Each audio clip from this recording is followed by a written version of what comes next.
ورسول المجتبى والمرتضى سيد القائنات سيدنا محمد صلى الله عليه وسلم وعلى آله وصحبه وذريته وأهل بيته وإخوانه من الأنبياء والمرسلين والشهداء والصالحين والملائكة المقربين والتابعين والتابعين بإحسان إلى يوم الدين. الفاتحة.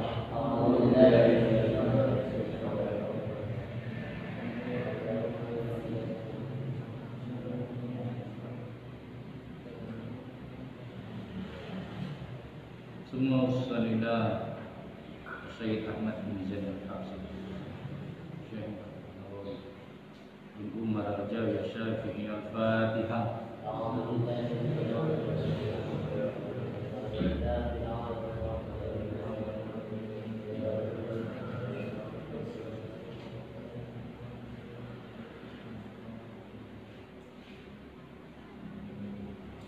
Wasalillah hadratul mahmud sallallahu alaihi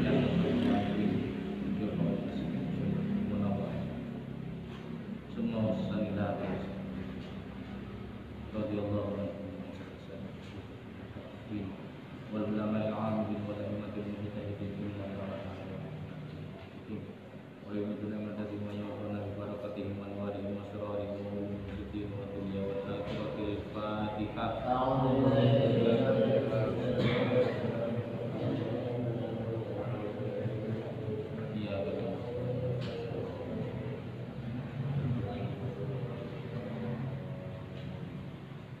Bismillahirrahmanirrahim. Alhamdulillahirabbil alamin. Shalatu wassalamu ala asyrafil mursalin sayyidina Muhammadin wa ala alihi washabbihi ajma'in. Allahumma shalli ala sayyidina Muhammadin al-Fatih lima ughliq wal khatim lima sabaq nasiril haqqi bil haqq wal hadi ila siratikal mustaqim wa ala alihi haqqa qadrihi wa miqdarihi al-'azim. Qala rabbi shrah li sadri wa yassir li amri wahlul 'uqdatam min lisani yafqahu qawli. Subhanaka la 'ilma lana illa ma 'allamtana innaka antal 'alimul hakim. Wa qala al-mu'allif rahimahullah wa nafa'ana bihi wa bi ulumi fid dharain amin. Bismillahirrahmanirrahim. Bismillahirrahmanirrahim. Allahumma inni a'udzu bika an adilla أو أذل أو أظلم أو أظلم أو أجهل علي صلى الله على سيدنا محمد وعلى آله وصحبه وسلم. بسم الله الرحمن الرحيم.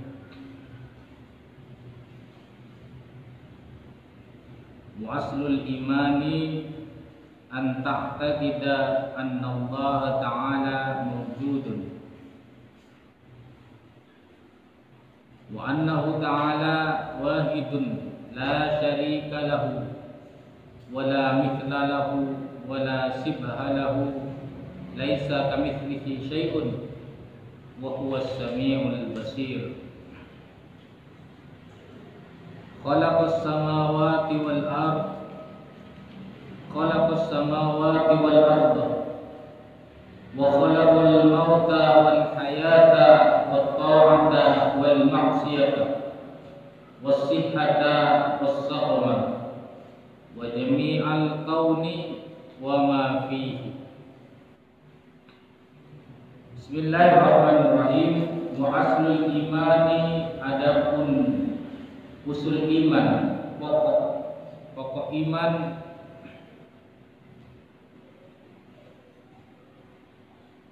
antak tajida ialah meyakini,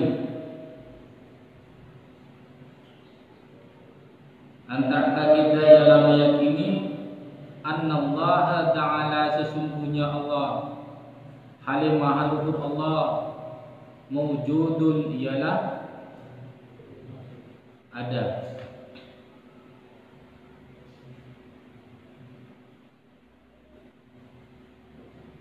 Wa annahu ta'ala dan sesungguhnya Allah Ta'ala wahidun ialah Maha Esa Allah la syarika lahu, tidak ada sekutu lahu bagi Allah.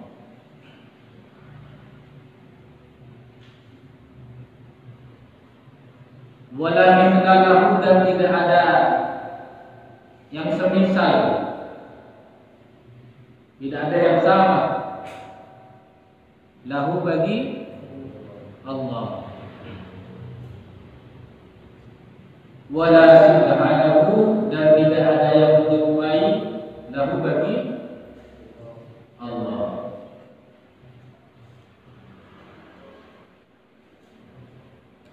Laisa, tidak ada kamitslihi, seperti sesuatu. Laisa kamitslihi, tidak ada yang semisal Allah, sayun apa? Sesuatu. Jadi kita memasuki bab tentang pokok iman. Pokok iman itu adalah dasar kewajiban kita untuk mengenal Allah.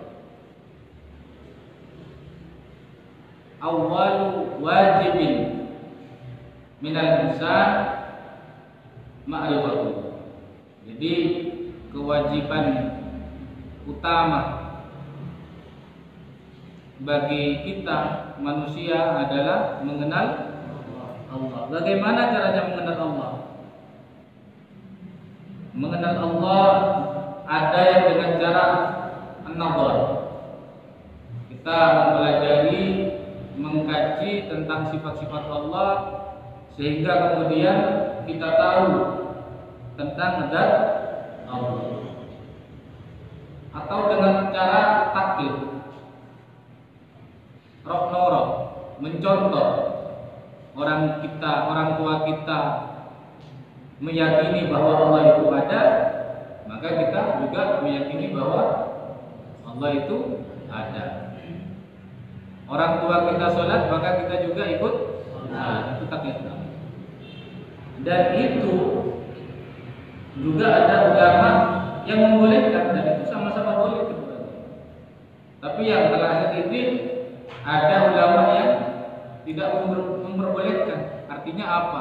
Setiap kita wajib untuk belajar mengetahui tentang zat Allah, mengenal Allah. Tapi di kalangan kita ada apa-apa taklid kita. Jadi kebanyakan yang ada kita memang Islam turunan kan? Islam turunan. Karena orang tua kita Islam, maka secara otomatis kita juga Islam, begitu kan? Jadi seharusnya memang juga perlu, apakah Islam turunan itu juga wajib bersyahadat? Ini kan jadi timbul pertanyaan. Jangan-jangan di kalangan kita ada yang mulai dari kecil sampai sekarang tidak pernah bersyahadat, tapi Islam, tapi sholat, tapi juga melaksanakan ibadah-ibadah sebagaimana umat Islam yang lain. Dan apakah itu boleh? Kalau melihat yang memperbolehkan taklid itu, jelas itu diperbolehkan. Boleh. Namanya Islam turunan, orang tuanya juga Islam, otomatis kemudian juga anaknya juga Islam. Ini juga pernah dibahas dalam pertemuan alumni, bagaimana dengan Islam turunan. Pikir-pikir juga itu. Terkadang kita akan mengabaikan, padahal syarat untuk menjadi seorang muslim yaitu dengan cara mengikrarkan dua kalimat syahadat. Kita apakah pernah berpikir engkau renduan Islam, apa embuk juga Islam, tapi tak pernah baca syahadat ya. Dan insya Allah juga ada yang seperti itu, ada membaca syahadat kenglah karena kapocuran etembona akabin sewaktu menikah.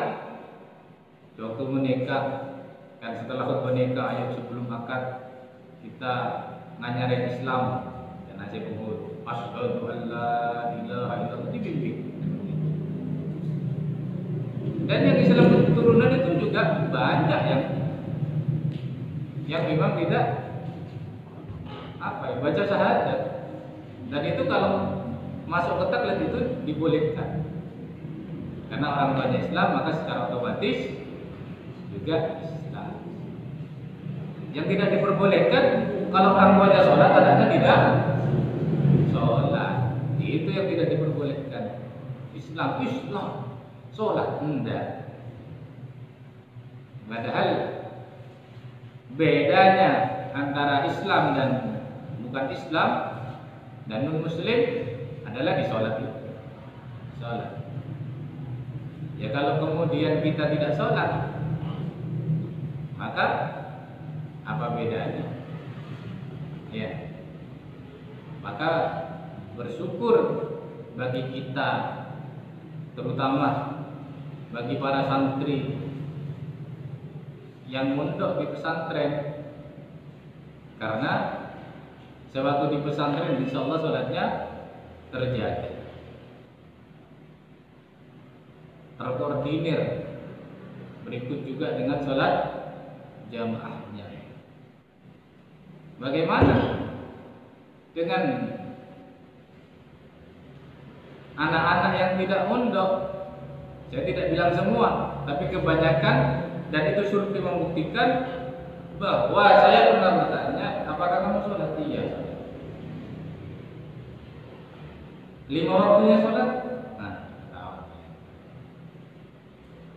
Kemudian setelah ditanya, ternyata sholatnya hanya maghrib sama isya, karena kebetulan dia ngaji di musala. Zuhurnya bagaimana?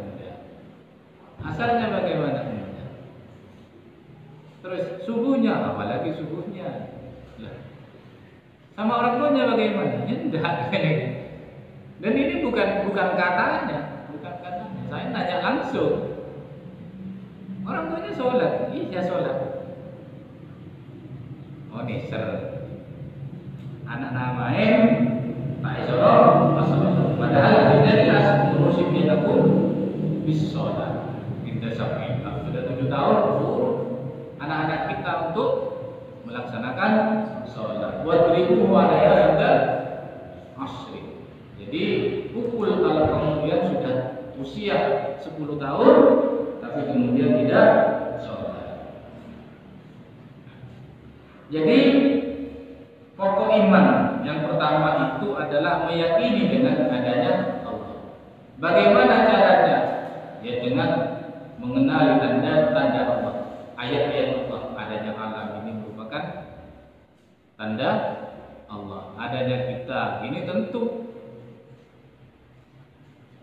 adanya kita sebagai ciptaan pasti ada Allah sebagai sang pencipta. Ada Khaliq, ada makhluk.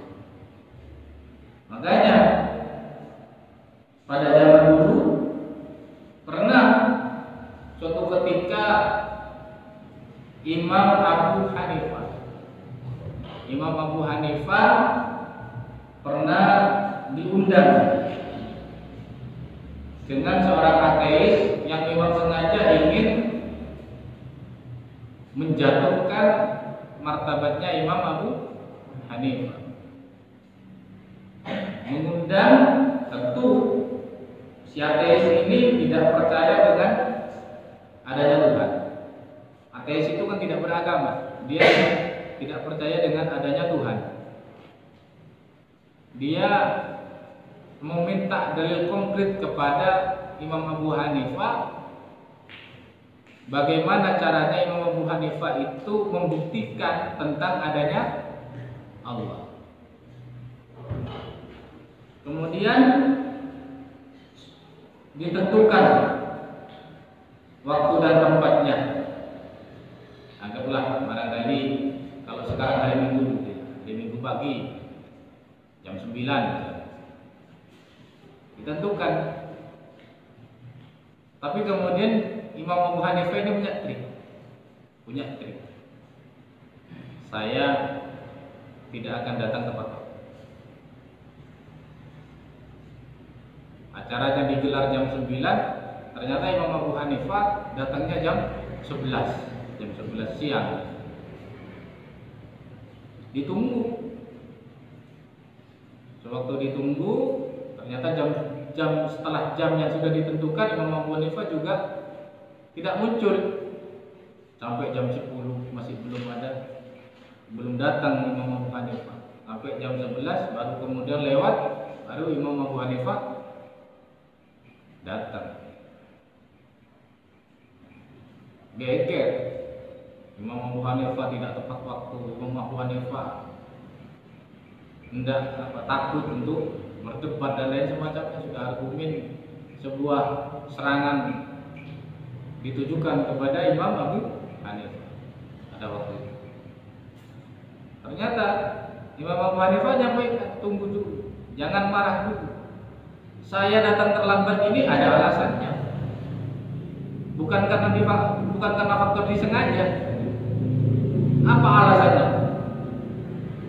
Saya itu dari rumah saya untuk sampai ke tempat ini membutuhkan menyeberang sebuah sungai, anggaplah danau. Jadi sewaktu nyampe di penyeberangan ternyata saya tidak mendapatkan perahu. Tanya si Imam Abu Hanifah. Lama saya menunggu, perahu tidak ada yang datang untuk bisa saya tumpangi, untuk saya bisa menyeberang ke seberang, sehingga saya sampai di tempat ini. Kemudian sewaktu saya duduk menunggu datangnya perahu, tiba-tiba ada pohon besar membelah diri yang kemudian membentuk sebuah perahu, katanya Imam Abu Hanifah. Oh, serentak. Bohong, kagak, gitu. Bohong. Masa kamu tidak percaya? Ya tidak mungkin. Sebuah pohon besar kemudian membelah diri membentuk sebuah perahu dengan sendirinya. Nah ini hujah saya. Apalagi dengan dunia ini yang sangat besar. Kan tidak mungkin sebuah dunia ada dengan sendirinya tanpa yang menciptakan. Ini dalilnya langsung Allahu Akbar, Allahu Akbar. Jadi sebelum melaksanakan debat secara berlangsung, Imam Abu Hanifah sudah memukul telak si ateis ini. Nah, tidak mungkin kayu besar membelah diri kemudian menjadi sebuah, apalagi dunia ini yang sedemikian, alam ini yang sedemikian besar. Masa iya? Kalau ateis kan tidak percaya bahwa alam ini ada yang diciptakan, tidak percaya. Jadi mereka beranggapan bahwa dunia ini tercipta dengan sendirinya. Ini kalau hujah itu orang yang tidak percaya, nah saya rasa saya pernah mengikuti kajiannya Habib Muhammad Al-Habsyi. Beliau juga menyampaikan, saya rasa anak kecil pun juga sewaktu menutup matanya kemudian ada yang memukul, pasti dia akan membuka matanya. Dia akan bertanya, siapa yang memukul? Tidak mungkin yang lain kemudian mengatakan kamu terpukul dengan sendirinya, kan? Jadi pasti ada pelakunya. Atau apa ini namanya? Mija, gempar ya, gempar. Coba ditanyakan, siapa ini yang menciptakan, yang membuat? Kalau kemudian saya menyampaikan bahwa gempar ini tercipta, terbuat dengan sendirinya, pasti kalian tidak akan percaya. Hanya urusan gempar atau stand made ini. Sampai dapat di mana ini, Ran? Wah, saya ini nggak beli. Loh, bagaimana? Ini tercipta dengan sendirinya, tahu-tahu ada gitu. Secara akal, kalian bisa nerima apa enggak? Tidak akan bisa. Begitu juga dengan dunia ini.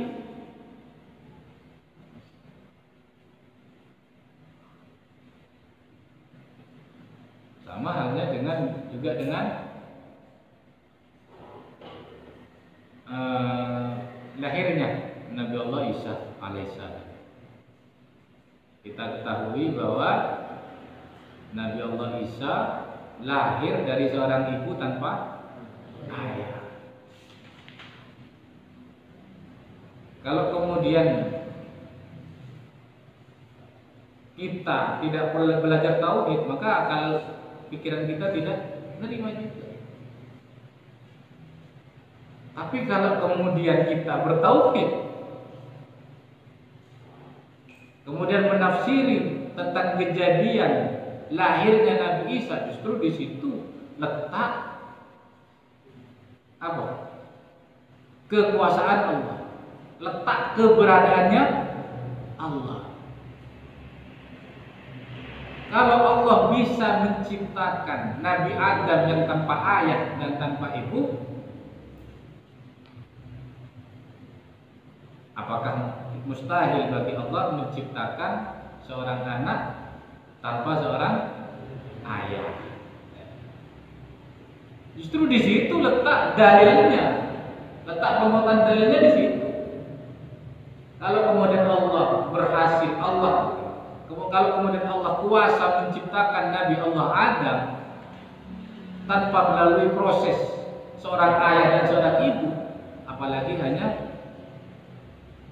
proses kelahiran Nabi Allah Isa yang tanpa seorang ayah.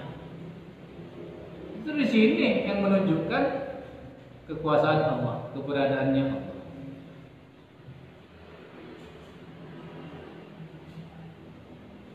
Yang karena keadaan ini kemudian Nabi Isa dianggap sebagai Tuhan oleh kaum Nasrani. Seharusnya lebih hebat Nabi Adam yang keberadaannya tanpa seorang ayah dan ya. Kalau kemudian hanya lahir tanpa seorang ayah itu kemudian dinobatkan sebagai Tuhan, maka yang lebih pantas Nabi Adam kan begitu. Bayangkan beliau lahir tanpa seorang ayah dan ibu. Tapi jangan kemudian ini dijadikan dalil. Pas misalnya ada perempuan zaman sekarang pas hamil, tapi tidak punya suami, naudzubillah. Pas ditanya, kamu hamil dengan siapa? Tidak usah repot Pak. Kejadian seperti ini itu sudah ada pada tahun sekian Masehi, gitu ya. Nabi Isa itu lahir tidak ada ayahnya itu kok. Sekarang saya hamil tanpa ayah kok dipertanyakan, gitu ya. Ya sama prosesnya. Pada Isra malaikat Jibril wah, gitu ya. Buat kayak Google lu Jibril agak somotan gitu. Google lu, Jibril lagi lu, mun dari ini pas ngaku hamil tadi laki, pas ngaku Isra malaikat Jibril, Google lu Jibril lah. Biasa portelan.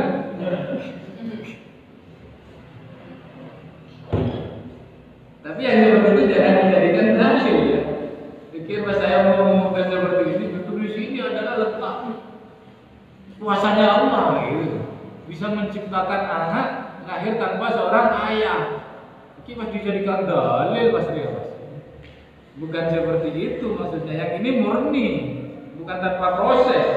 Tanpa proses. Makanya juga jangan kok malah debat ke sini.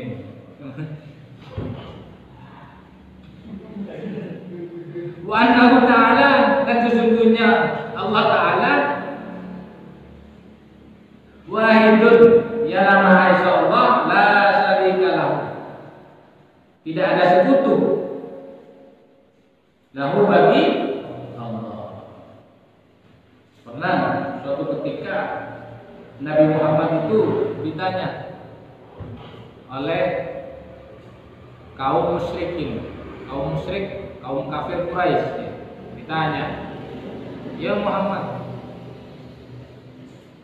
Tuhanmu itu ada berapa?" "Tuhan saya itu satu." "Wah, Tuhanmu udah asyik," katanya gitu. "Tuhanmu itu udah lengkap, tidak seperti Tuhan kami," katanya. Kalau Tuhan kami itu kan ada Tuhan yang memang mengatur rezeki, ada Tuhan yang mengatur, pokok ada Tuhan faknya masing-masing gitu kan. Kan banyak kan Tuhannya kaum kafir Quraisy waktu itu kan banyak. Jadi Tuhannya Nabi Muhammad itu yang cuma satu itu katanya tidak asik. Masa mampu mengurusi urusan dunia selebar ini, orangnya banyak sebanyak ini, masa mampu kalau cuma satu, katanya gitu. Tapi ya dibalas dengan Nabi Muhammad.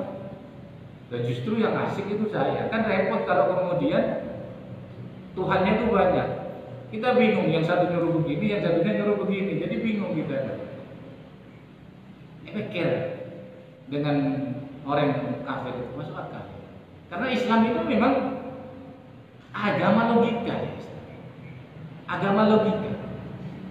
Makanya Nabi Muhammad itu sempat membuat perjanjian agar tidak mengadakan perang selama 10 tahun. Oke, tidak apa-apa. Tapi dengan beberapa poin perjanjian, siap. Yang satu, kalau kemudian ada dari golongan kami orang kafir yang menurut kamu itu orang kafir, nerobos masuk Islam, maka harus dikembalikan. Iya, apa? Tapi kalau kemudian ada orang Islam yang kembali murtad, maka tidak perlu kami kembalikan.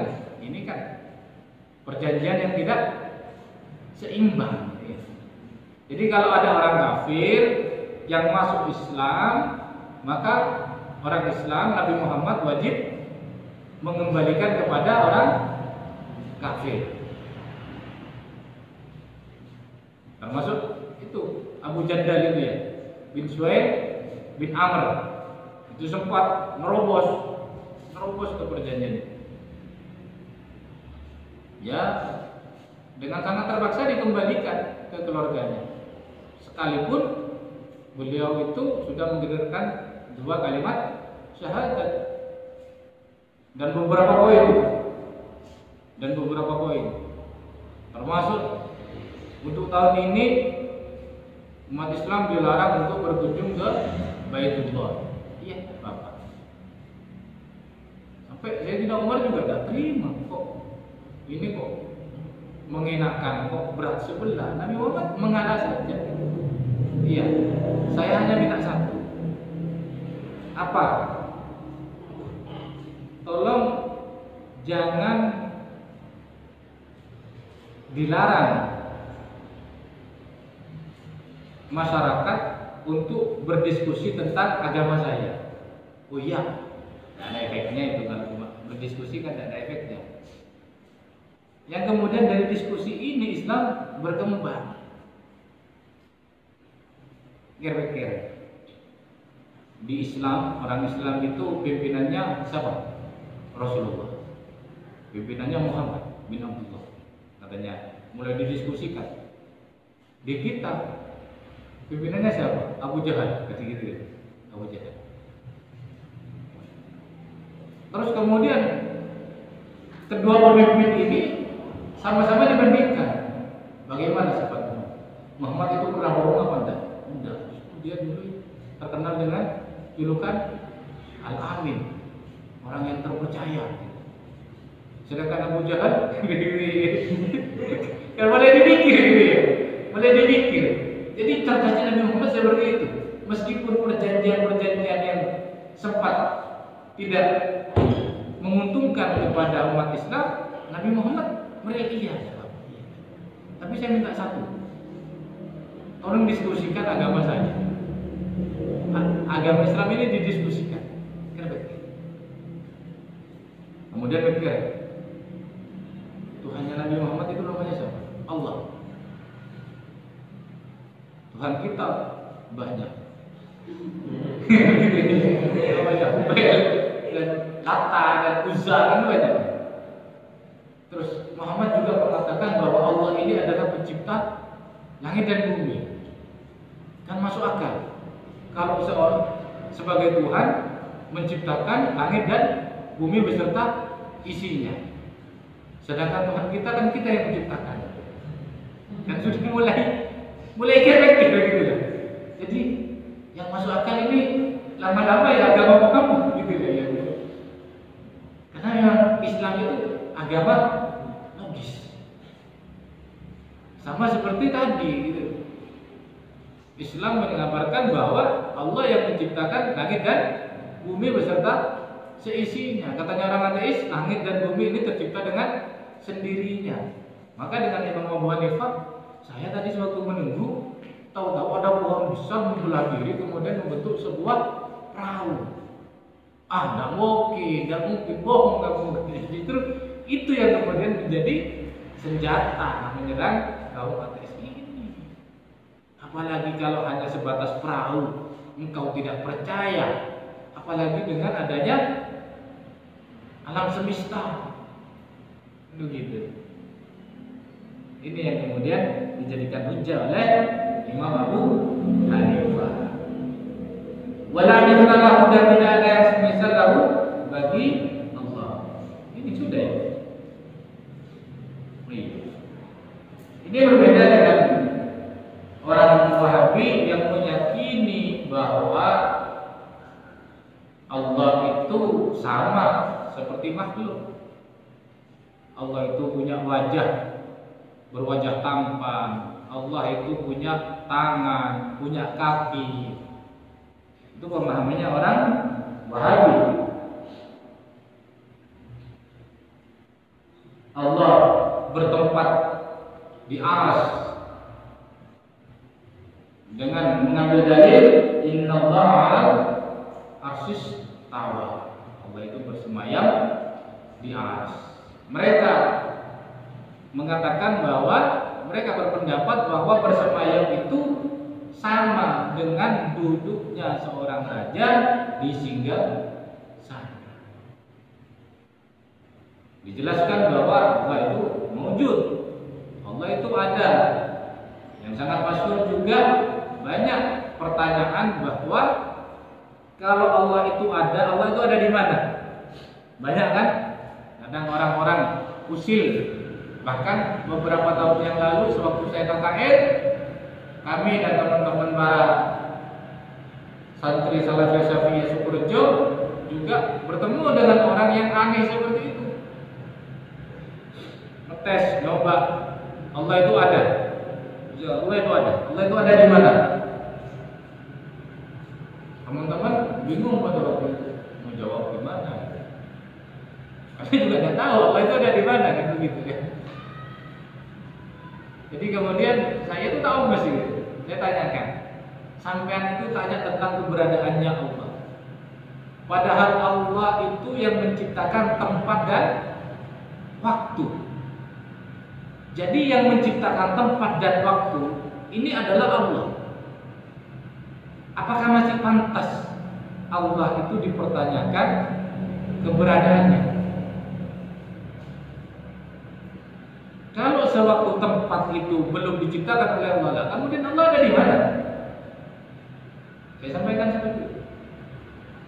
Jadi tidak pantas sampai itu bertanya tentang Allah itu ada di mana, karena Allah sudah ada sebelum adanya tempat dan waktu.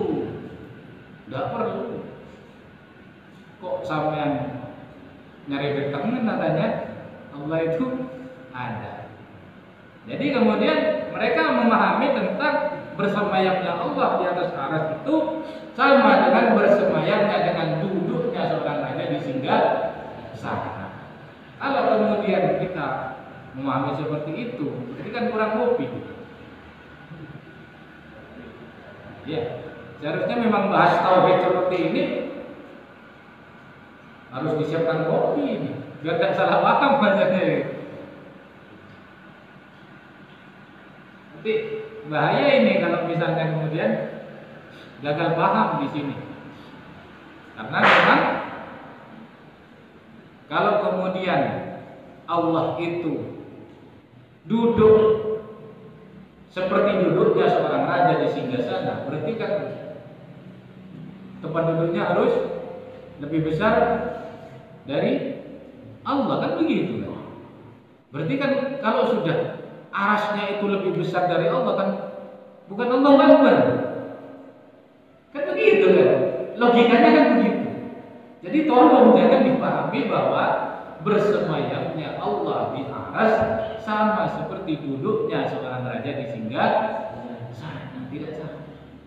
Jangan kemudian jadi pemikiran seperti orang Wahabi, terus kemudian mengatakan bahwa Allah itu punya tangan, yadullah. Gimana? Yadullah fawqa aydihim, tangan Allah di atas tangan-tangan mereka. Jadi kemudian mereka memaknai bahwa tangan Allah ini apa ya, 1000 gitu. Ya kayak film-film di Ramayana ini. Jangan sampai berpahaman seperti itu.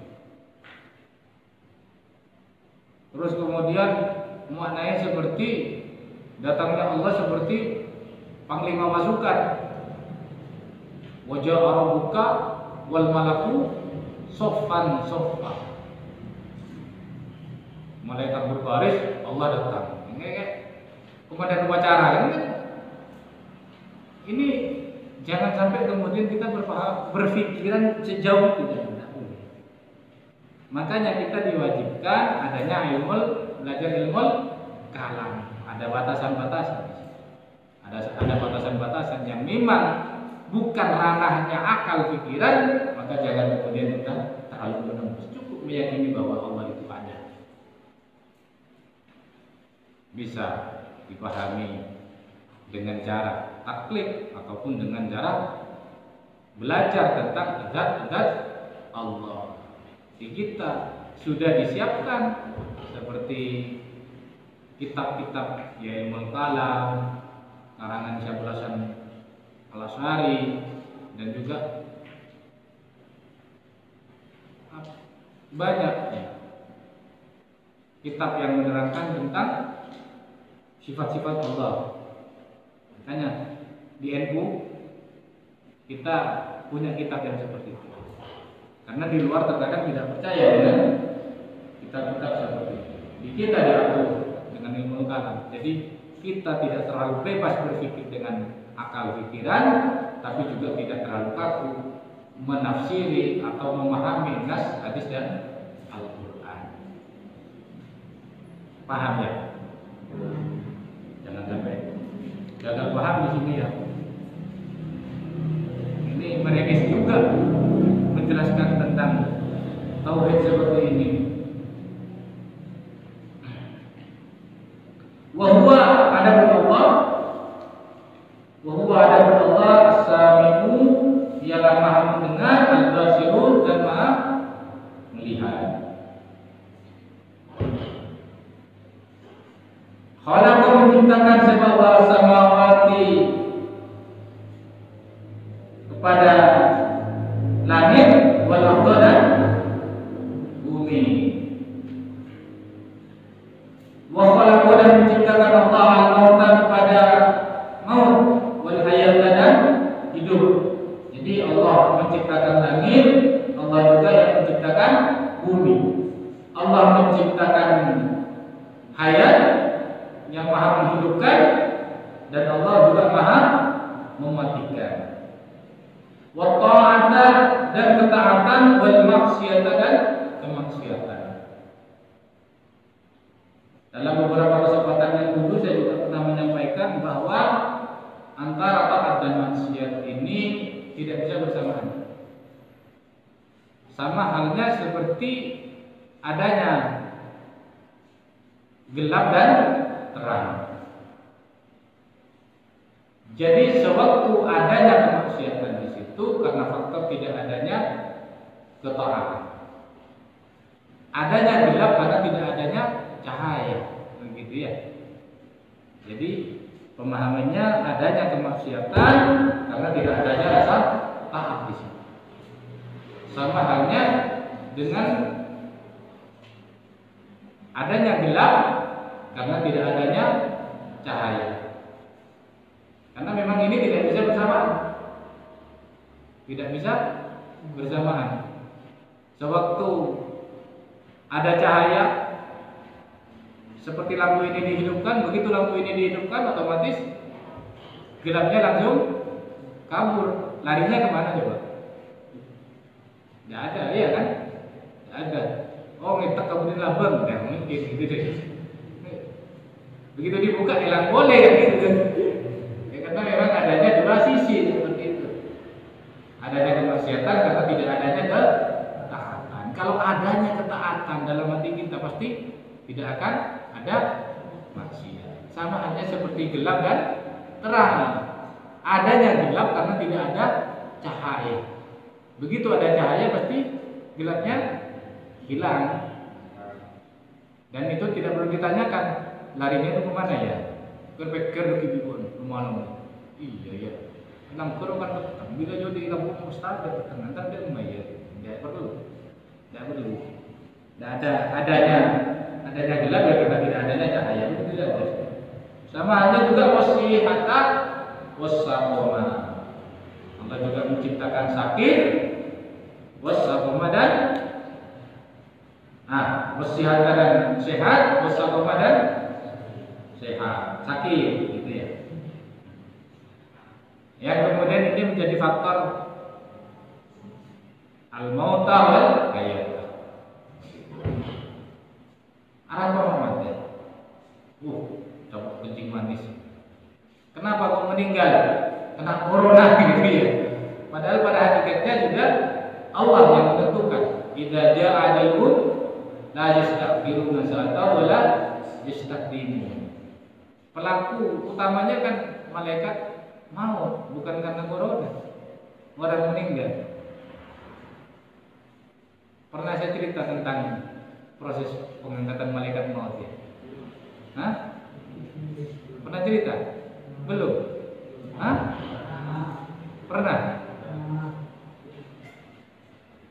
Ada yang bilang belum? Tidak ngaji.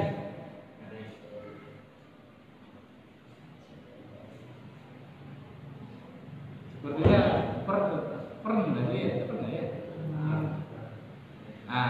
Yang tidak pernah ini nanti bisa tanya sama yang pernah gitu.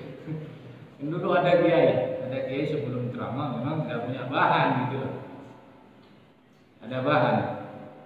Dia datang ke pengajian, kemudian setelah salam mukadimah dia menyampaikan, apakah kalian itu tahu apa yang akan saya sampaikan? Serta jamaahnya bilang tidak tahu. Ya sudah kalau udah tahu itu tuh majelisnya itu. Kemudian setelah majelis kedua berikutnya dia maju lagi setelah salam dan mukadimah, kemudian si jamaah ini janjian tidak. Kalau begitu jawab tahu ya, biar ngisi dengan iya. Janjian. Setelah salam mukadimah tanya lagi, apakah kalian sudah tahu apa yang akan saya sampaikan? Suruh tak jemaahnya bilang, iya tahu gitu. Ya sudah kalau tahu gitu. Kemudian di kesempatan berikutnya dibagi itu sama jemaahnya. Coba sebagian bilang tahu, sebagian bilang tidak tahu, biar ngisi gitu. Oh iya. Pada kesempatan berikutnya datang lagi dia. Setelah salam mukadimah, kemudian tanya, apa kalian tahu apa yang akan saya sampaikan? Separuhnya bilang tahu, separuhnya bilang tidak tahu. Seperti kalian barisan ini. Yang tidak tahu tanya sama yang tahu. Jadi yang tidak tahu tanya sama yang tahu. Jadi kalau urusan itu kan kita acil-acil.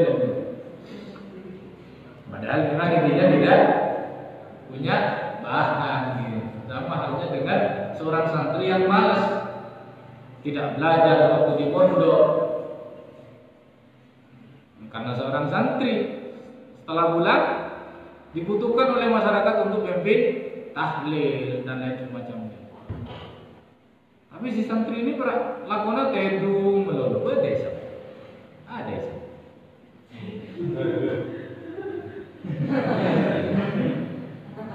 Si santri ini lawan aku tedung menolong.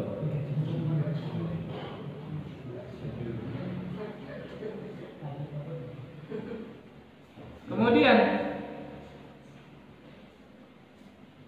setelah sampai di masyarakat tentu diminta untuk mimpin ini, mimpin itu.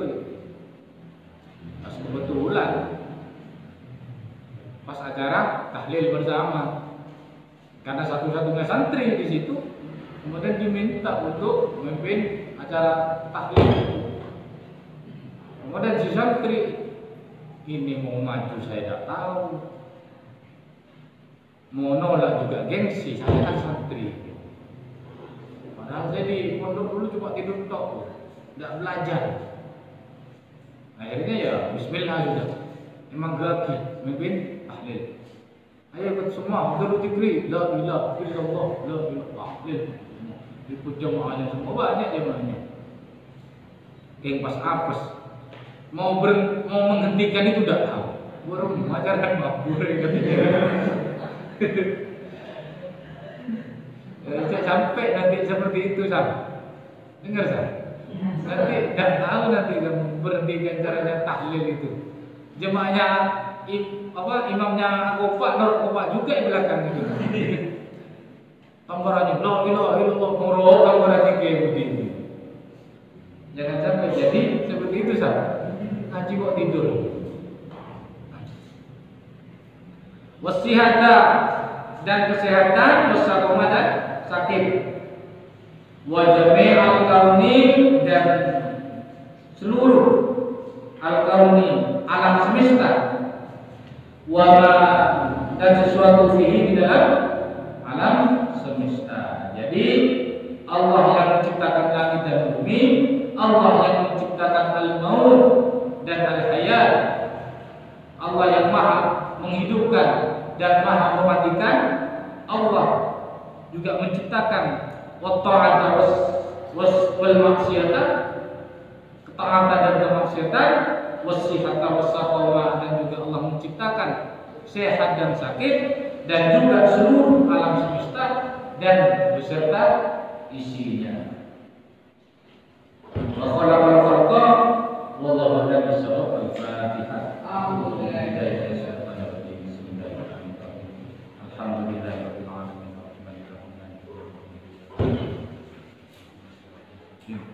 Rahmanir rahim.